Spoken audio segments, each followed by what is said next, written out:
Carbon tax as an ignition source for emerging energy innovations, presented to you by Tim Grandjean. So globally, we've been depending primarily on fossil fuels to complete our daily energy-intensive processes, and with population growth comes a growth in energy demand. That being said, fossil fuel generation is currently most economical, hence why it's been used for decades. Research has, however, found that eventually these resources are going to become limited and therefore more costly, giving us the need to start looking into and investing into a more sustainable energy system. Carbon tax would increase the price of fossil fuels in order to speed up this transition to low carbon technology, and although renewable energy costs have slumped since they've hit the market, they still need that extra push to become the first choice over fossil fuels. Carbon tax is, put simply, is putting a monetary value expressed in dollars per ton on the CO2 emissions occurring during the combustion of fossil fuels. Generally, the system is most effective when it's phased in and configured in a revenue-neutral manner, also working along with and in parallel with other green policies. That being said, in October 2016, Prime Minister Justin Trudeau announced that all provinces must design a system putting a price on carbon in order to reach both emission reduction and clean energy target goals as part of the Accord in Paris.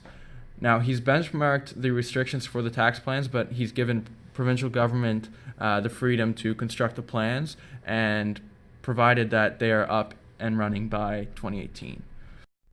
So British Columbia has actually been using a carbon pricing system, revenue neutral and phased in, since 2008, so about 8 years now. And it was implemented along with other green policies supporting the government's initiative to use sustainable energy. The tax actually covers 75% of their overall CO2 emissions while bringing a very substantial amount of revenue to the province. Now, it might not be surprising that Alberta, being the oil production capital of the country, actually has higher emissions than all other provinces put together. However, the surprise is more the fact that they've already released their carbon taxing plan, which is set to begin at the beginning of 2017.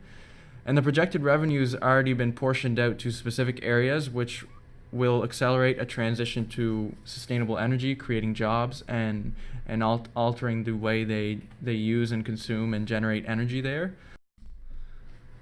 Now, if we steer our attention to one of the world's leaders in sustainability, Sweden, they've successfully been using carbon tax for a quarter century, and this revenue has eased them into more sustainable energy consumption and generation, while the population on average has been seeing an increase in annual salary.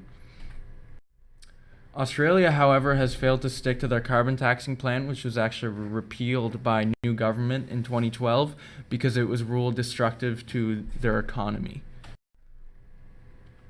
According to research, carbon tax has actually been found much more effective when used in parallel with sustainable energy R&D funding programs, because it can be used as the revenue source for these programs.